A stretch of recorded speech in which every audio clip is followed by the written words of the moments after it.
anybody has any information about Nancy kids, my mom, anybody has seen them, please come forward, help me to find my family.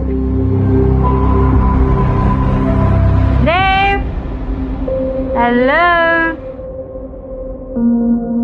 Mum, Dad, 2 baby sons and Mrs. Chauhan's mother visiting from India, all gone. In my 25 years of service as a police officer, a crime like this is just unheard of. It's so unbelievably macabre. It was like being involved in a Guy Ritchie crime thriller. It really had that feel to it.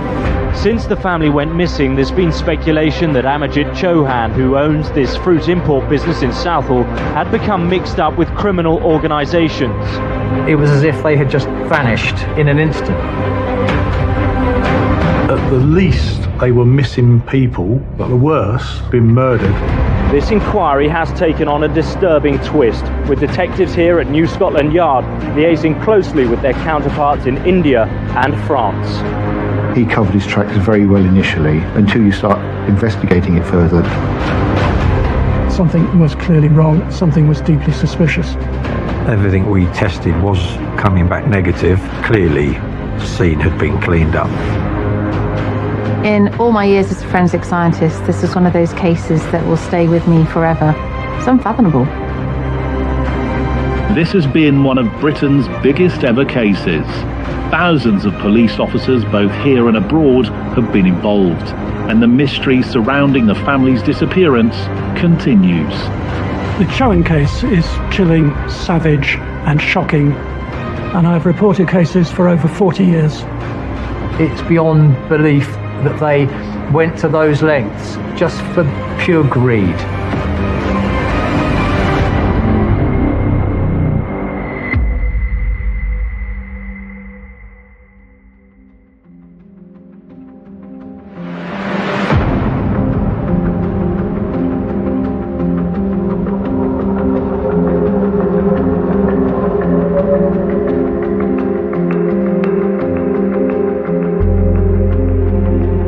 I was very excited because I was going to see Nancy after 9 years, and it was like a family reunion after a long time.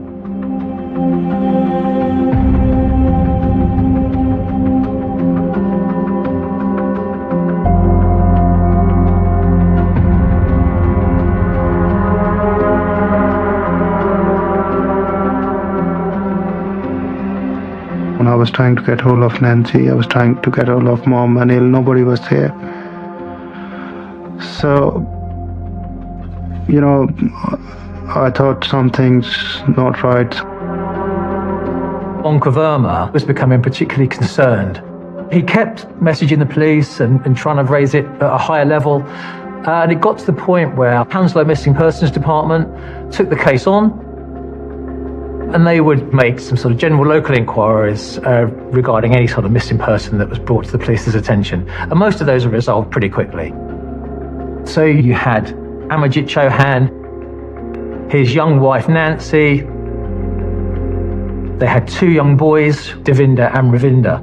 And Nancy's mother, Charanjit Kaur, had been visiting the family because of the new baby. So she was in the UK visiting the family, and she had also gone missing. In the UK, it's quite common for people to go missing, but the fact that 5 individuals up and vanished, that in itself is quite a rarity.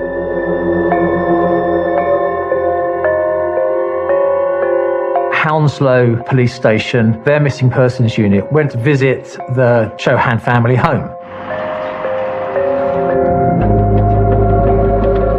And the local officers had peered through the windows, knocked on the doors. As far as they can see, the house wasn't in disarray, hadn't been disturbed. There was certainly no forced entry. The neighbours hadn't seen anything untoward. So the local officers, they couldn't see any signs of concern. For the police, they have their hands full, it's fair to say, on major crimes. And of course, they have to investigate missing persons. But a phone call, particularly from New Zealand, is not going to press the buttons to launch a major inquiry. It is understandable from the police point of view in those circumstances. But the fact is, a family had gone missing for no reason and without explanation.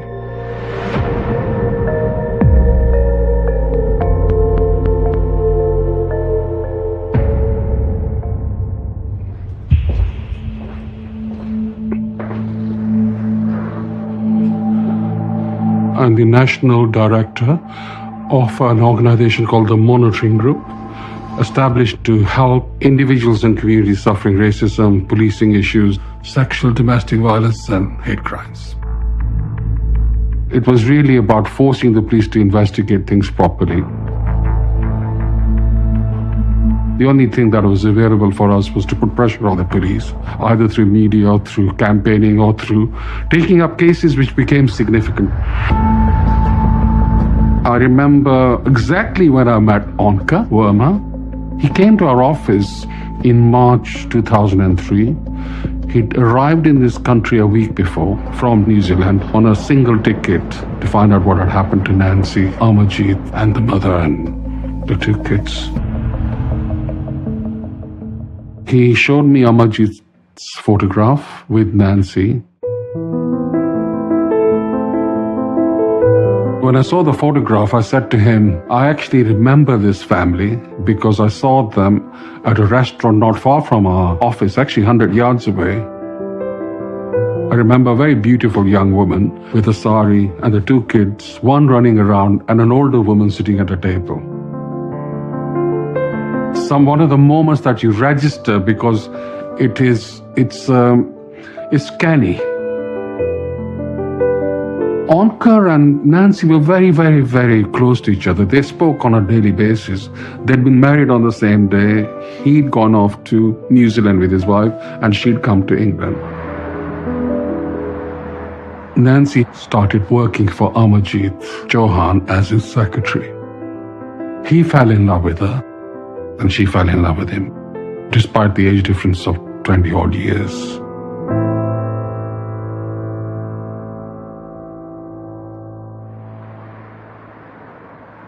Onka said to me that he had spoken to his sister on a telephone on Valentine's Day, 2003.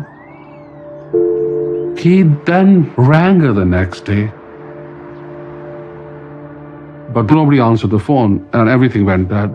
He kept on trying for another week. Onka believed something was suspicious.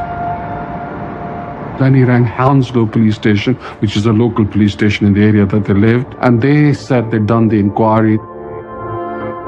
And he started feeling that the police weren't doing enough.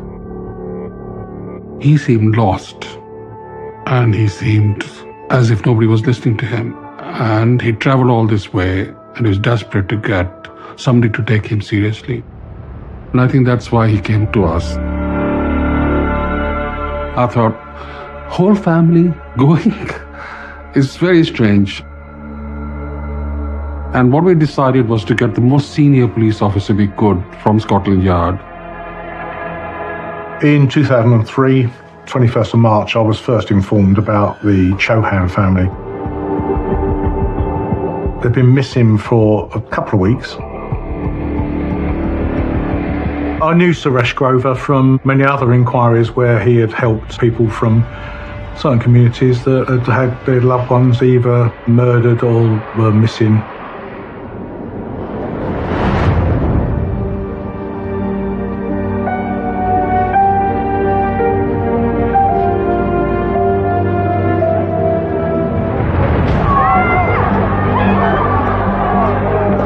Police formed a cordon around the demonstrators but couldn't stop the violence.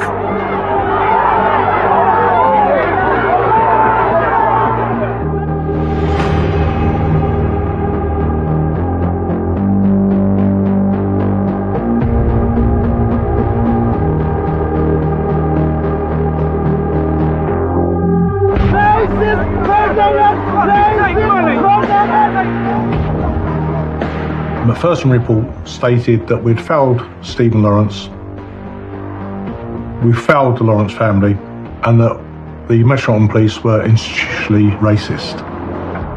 It says the investigation was marred by a combination of professional incompetence and a failure of leadership by senior officers. This was such a damaging blow to the Met's reputation, and crime was escalating at unacceptable levels across London. But the Met must have felt pressure every single day. Londoners wanted to see action from the Met in tackling rising crime, tackling rising violent crime, and particularly crime involving victims from ethnic minorities. What we've learned is that these people are liars, they are racist, they are violent, and they have no respect for black people at all. That's what we've learned.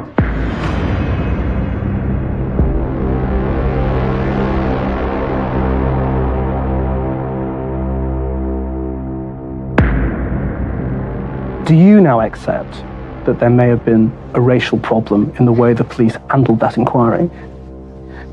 I accept the possibility that there was, at the very least, unintentional racism within some of the ways that we operate.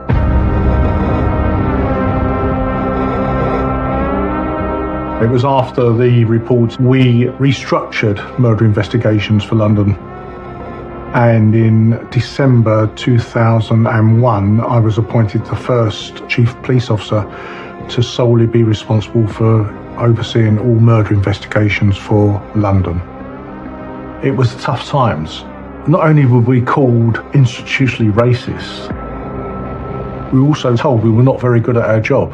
We were good, and we worked hard. No police officer goes into work and investigate a murder or any crime wanting to fail. He started one of the first high-profile race monitoring groups in the country and acted as the coordinator of the Stephen Lawrence campaign for 6 years. You do get more pressure from some families and some representatives than others. I knew from the outset that Mr. Grover was somebody who would not take no for an answer. He would expect us to look on every stone, do everything we possibly could.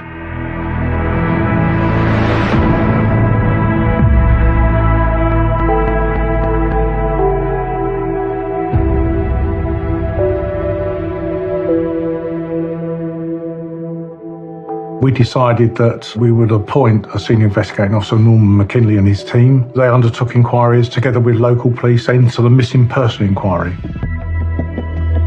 We were on the homicide and serious crime command, so whilst we took mostly murder cases, we also did take high-risk missing persons investigation that were sort of beyond the sort of limited resources and capabilities of a local police station.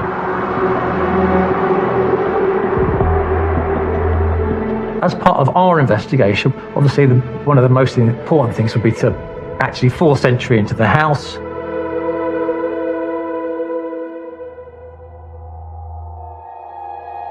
There was evidence that people had been living there and eating and drinking, but there were no people there.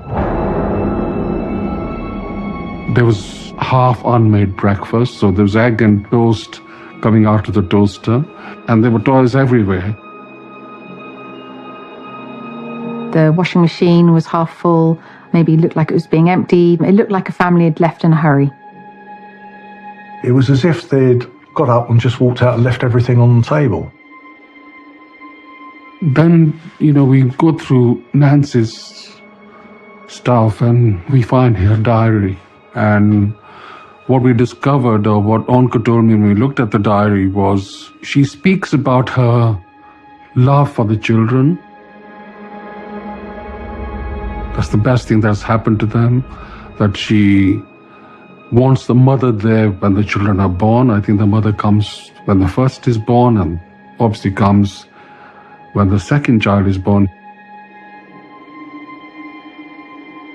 Onka started getting worried because his mother's Sikh Bible, the Granth Sahib, was still at home. And she never left anywhere without it. Police and families say there are no obvious problems which could have driven them to leave of their own accord. To hear nothing is extremely unusual and out of character. I'm very worried. I'm concerned about their safety. Mrs. Kerr's prayer book being left behind, especially with her son insisting how important it was to her, really made the police start to wonder that something more sinister had gone on. Your detective sort of senses are really starting to be raised now. It was as if they had just literally vanished in an instant.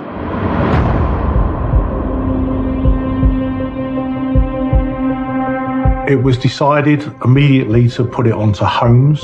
Holmes stands for Home Office Large Major Inquiry. So Operation Walton was started by Norman McKinley and his team. We had to have an open mind as to what happened. At the least, they were missing people and could have just gone off as a family on holiday. And at the worst has befallen them and they've been murdered, whether that be within the family or by people that knew them or by people that were strangers to them. Victimology is really important. You need to know as much about the victim, who they are, how do they live, where do they work, who do they work with, who do they see, who do they socialise with.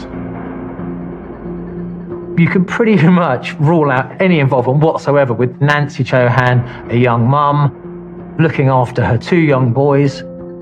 Aha! Dave! Hello! And Charanjit Kaur, her mother, who's just recently come over to visit from India. So it's really focusing on Amajit Chohan. Joy the cup.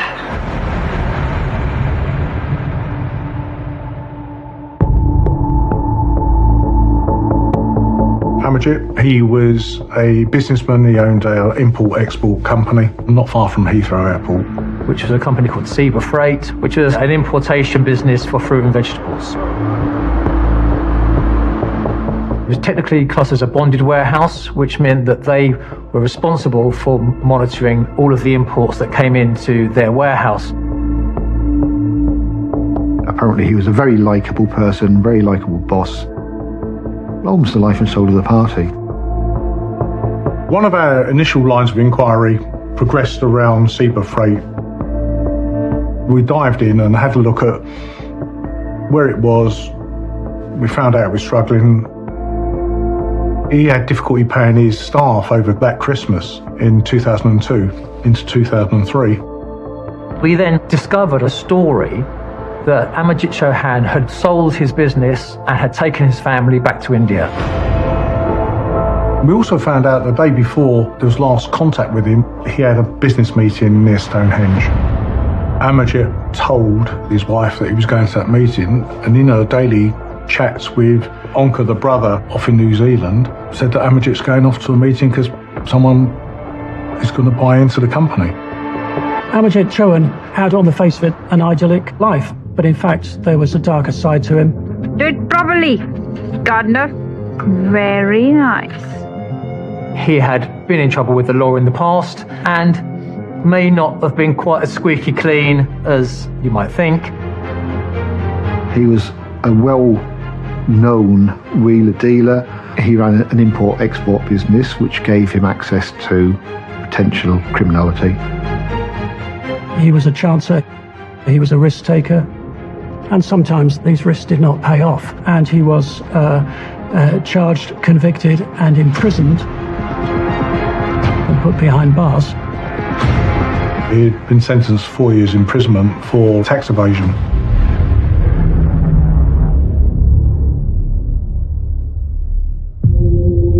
There's a number of different working hypotheses that you have to go on because the family were missing.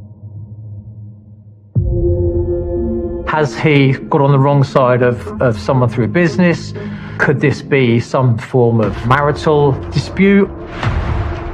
There was Amajit, mid-40s, father of 2 young kids, struggling business, criminal past. And whilst Chohan was one of the missing people, you have to bear in mind that their disappearance may be ultimately linked to something that he has done. We have had many cases where mainly the father would murder his partner and the children in the name of so-called honour killings because they dishonoured them.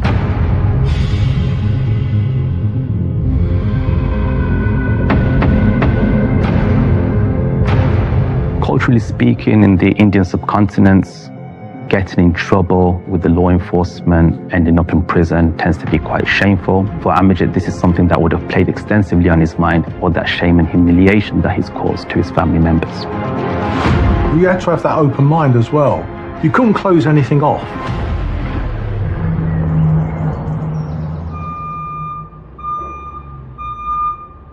When the members of staff at SEBA are telling the inquiry team that Amajit Chauhan has sold his business, that's obviously a major line of inquiry that we started to pursue and find out what are the details of this sale. Who's he sold it to? We were introduced to a guy called Kenneth Regan, who was purporting to be the new owner of SEBA Freight. And he was showing us various documents signed by Amajit Chauhan about the sale of the business. Kenneth Regan was basically telling us that he had facilitated a deal with some Dutch businessmen, and Amajit Chauhan had sold the business for a substantial amount of cash. And Regan, he had been installed as the new owner. People were genuinely quite happy for Amajit.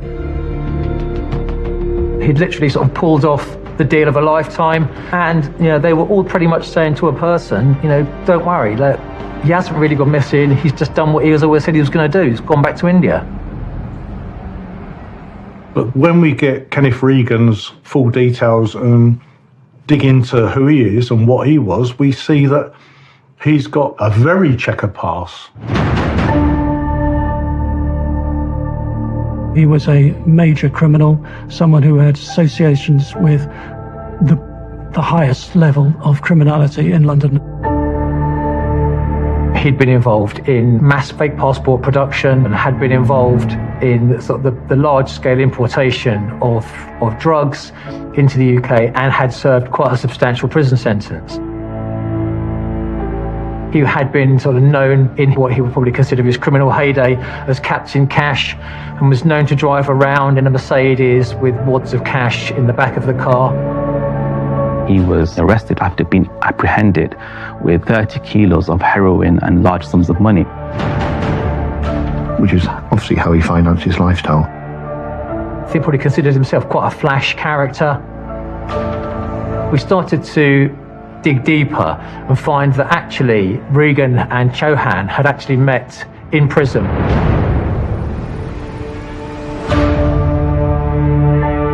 So there was a connection that linked them together. Prison as an institution tends to serve as a university for criminals. Often you find inmates network, spend time, get to know each other, reminisce about the past, but also talk about the future. Amajit had a freight company, something that Regan can relate to, because he himself also once upon a time had a freight company that he used as a legitimate front in order to bring his drugs in from different parts of the world. When Regan left prison, he was essentially broke. He had no money, he had very limited social networks and ties, and this forced him to live with his dad. And this would have been somewhat humiliating for Regan as an individual who once upon a time had large sums of money, that had a very strong social lifestyle, lived a very particular playboy kind of life. Now all of a sudden living with his father. He needed a job, almost like an honest citizen. So he reignited his previous friendship from behind bars. Amajit hires Regan as a driver in his haulage company. They continue this relationship that started from prison. Amajit wasn't a hardened criminal. This is an individual who made a few shortcuts, made a few mistakes, ended up in prison. And he felt as though that not only did he deserve a second chance, but also those around him, including Regan. The whole of the people working at SEBA Freight were backing up Regan's plausibility. Regan had been involved in import-export in a previous life. He had knowledge of it. If Amajit Chauhan wanted to leave the country in a hurry, why not hand it over to him? He was certainly somebody who was trusted by Amajit, and somebody who Amajit was trusting to take the business forward. A couple of weeks had passed now of our investigation, and still really the only person that was telling us anything about what had happened to Amajit Chauhan was Kenneth Regan. He was speaking to us and was giving us information. We were also introduced to a lady called Belinda Bruin, who was a close associate of Kenneth Regan's. Belinda Bruin was a socialite. She was close friends with Paula Yates, who was once married to Bob Geldof, and would often keep company with celebrities and high-profile individuals. Belinda Bruin is a PR executive, and she brought in a real streak of glamour into the shady underworld of this case. Kenneth Regan, he'd met Belinda Bruin years before he went to prison in Harvey Nichols in London when he threw a lot of money at her at the bar. And immediately Regan was infatuated and besotted by Bruin. He would often treat her with luxurious gifts. He purchased a Cartier watch for her. He purchased jewelry for her. Even though it would be very difficult to comprehend that an individual like Bruin would be linked to a romantic relationship with an individual like Regan.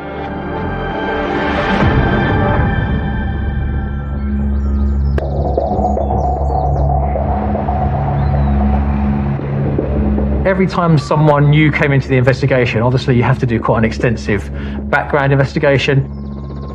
So Belinda had recently moved from London to a really nice sort of remote farmhouse in Tiverton in Devon.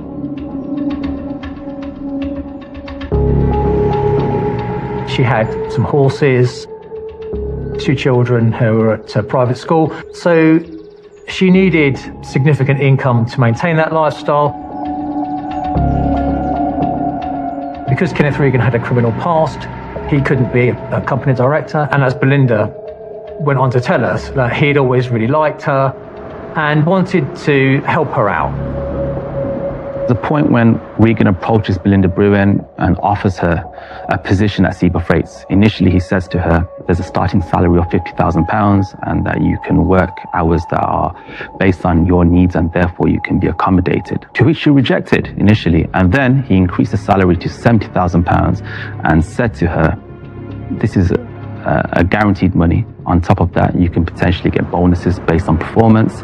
That in itself is an extremely attractive proposition for a person that's financially struggling.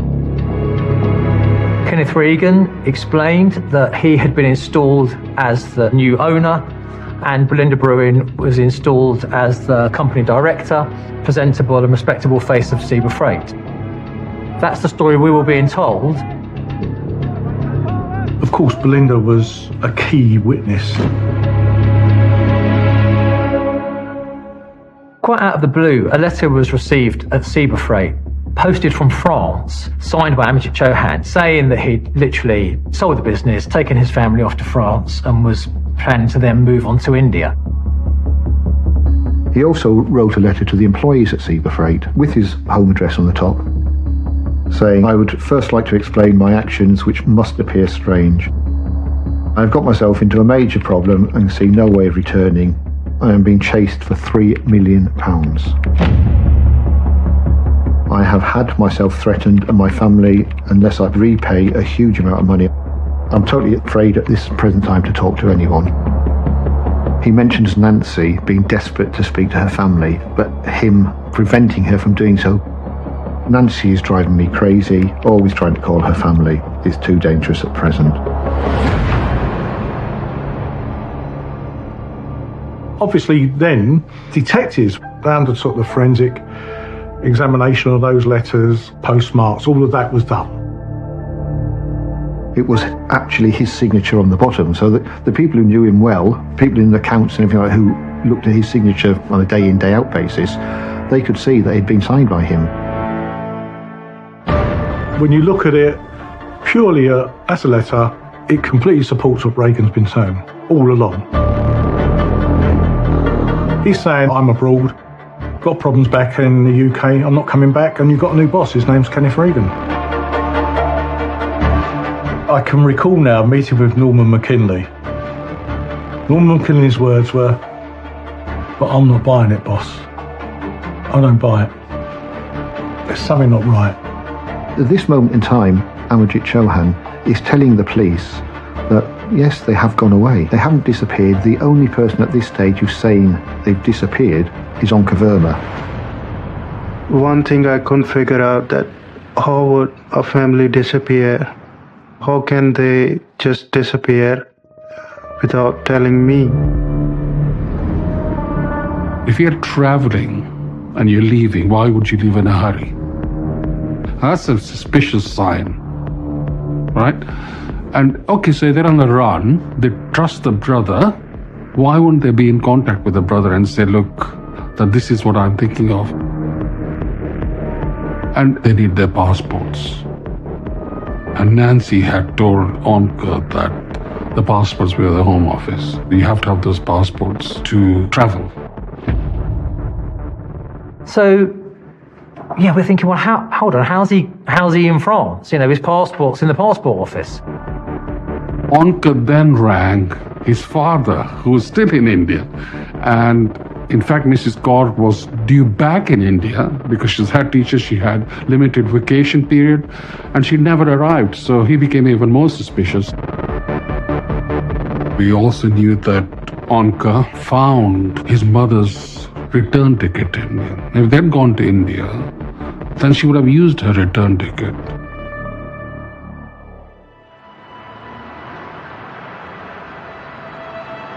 Suresh assisted Onka in some depth in being persistent and really pushing for where are we now.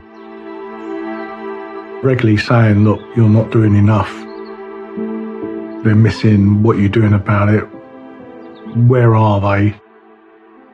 The biggest challenge is forcing the authorities to take it seriously. The contract between the police and the citizen is, you are there to investigate. I'm not really interested in how they feel. In my capacity as a director of the monitoring group, when somebody walks in my office, you go all out because human life is precious.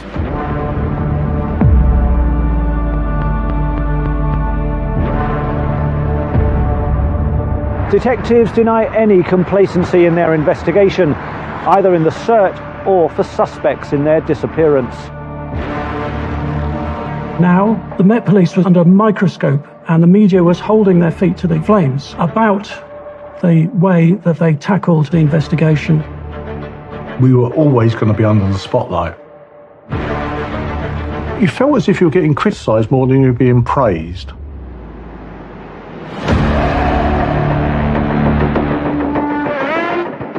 So I declared the missing person inquiry as a critical incident. It was making sure that we elevated the position to just show within the organisation and beyond that every effort's being done to try and trace where the family were. We asked Interpol to circulate them as missing, particularly focusing on Europe and in India to see if we could find where they were. But nothing was found. As a missing persons investigation, you're looking for proof of life. You're actually looking for credit card usage, vehicle usage. You're looking for anything that shows that that person is alive somewhere at that moment in time. Now, ostensibly he was on the run, ostensibly he was hiding from other people, so maybe, just maybe, he wasn't spending on a credit card, possibly doing everything by cash to stay under the radar. And if he started using his credit card, then first of all, you know the credit card's being used. Yes, it could be stolen. Yes, it could be used by somebody who knows him, or it could be used by him. So then you'd go and get CCTV from the area where the credit card's used to see if that person using it is Amarjit Chauhan or anybody else. So you are looking for proof of life, even though he's told everybody he's gone away. In this case, there wasn't any. Amarjit Chauhan stopped spending money.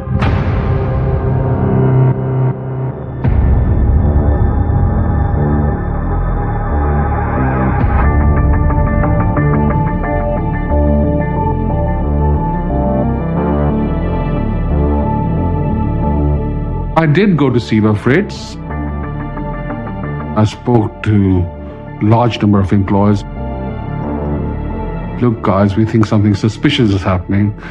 Do you know anything that you can remember what Amarjit was doing that you think is suspicious? They had explained that they were being told by people in the company that Amarjit owed some taxes and he was trying to run away for tax evasion. And I just said to them, why would he take his mother-in-law or his children if it was tax evasion? I distinctly remember meeting Kenneth Regan and another friend of his, Peter Rees. They seemed afraid because the police were involved. And I remember Regan asked me, what are we going to do? And I said, we're as determined on this case as we are on the Stephen Lawrence case. This case isn't going to go away. It's going to attract national attention. And I said, we are going to go on television to do a press conference and make this into a national issue. And actually, people, I could see their faces became anxious and a bit worried. If anybody has any information about Nancy kids, my mom, anybody has seen them, please come forward. Help me to find my family. We are concerned about the safety of the family and we'd ask for anybody with any information regarding the current whereabouts or the disappearance to contact us. One thing that happened as a result of the press conference, Kenneth Regan rang the Metropolitan Police to give more information.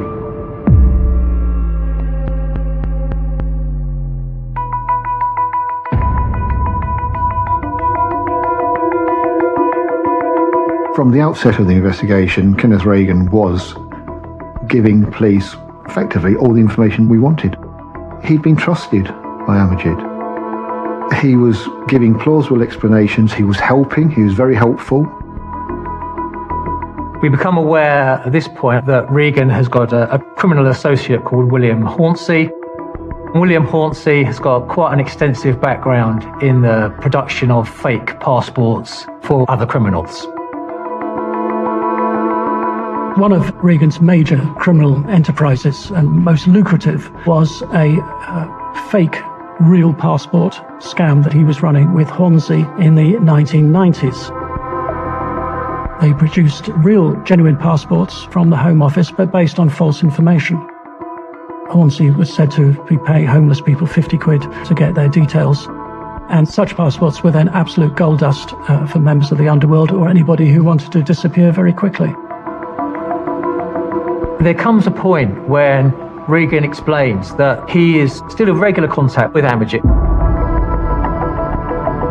Regan starts to tell us that Chauhan has approached him and Hornsey to see if they can obtain some false passports for Chauhan and his family. If you want to put this to bed once and for all, I can facilitate a meeting with you, with Chauhan. We went along with what Kenneth Regan was telling us. So the investigation team, to use the police parley, they plotted up the meeting point in Newport and Wales.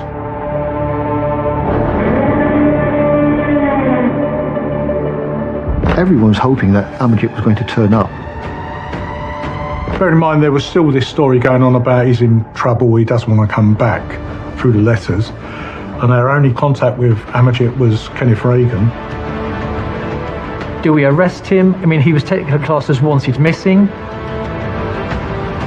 Obviously, the investigation wouldn't have just stopped at Chauhan. We needed to know that not only was Chauhan alive and well, but that Nancy, Charanjit Kaur and the two boys were well.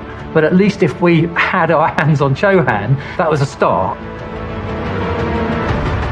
But the key at that point, with no other potential leads, was to just get Chauhan under our control.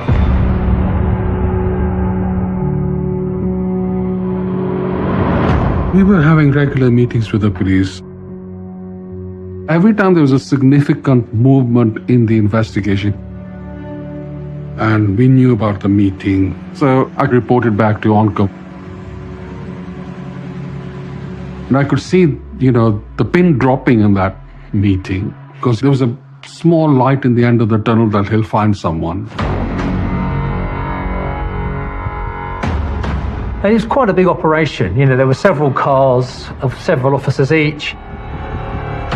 We spent a good day there looking out for them on this story fed to us by Kenneth Reagan. Regan's in telephone contact saying, I'm trying to get hold of Chauhan, he's not picking up the phone. But it didn't occur. The meeting didn't take place. Reagan and Hornsey didn't turn up. And Amajit didn't turn up. Your hopes are dashed. Why didn't he turn up? What's happened? So that it takes us no further forward whatsoever. I think there was a real feeling of, have we been led a sort of bit of a wild goose chase, and for what reason? We hadn't got anywhere with the case really, and sort of almost go back to square one.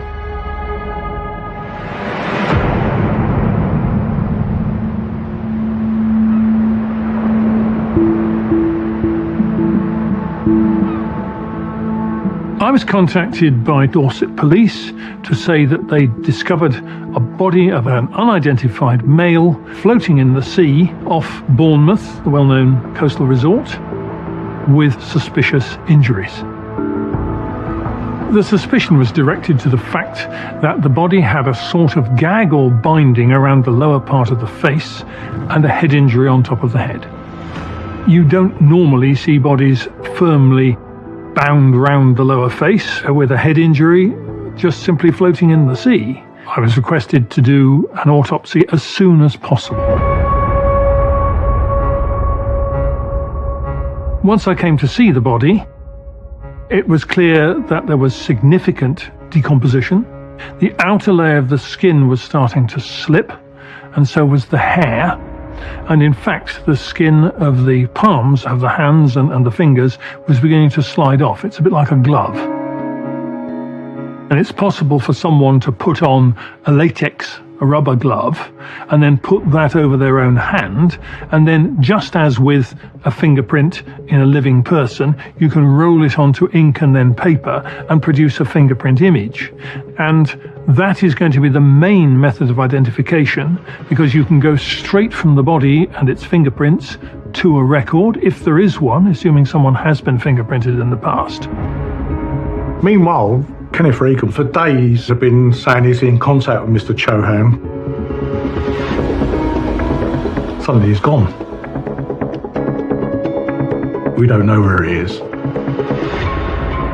After a few days, the Fingerprint Bureau reported, and they said, we have a match. And it was Amajit Chauhan.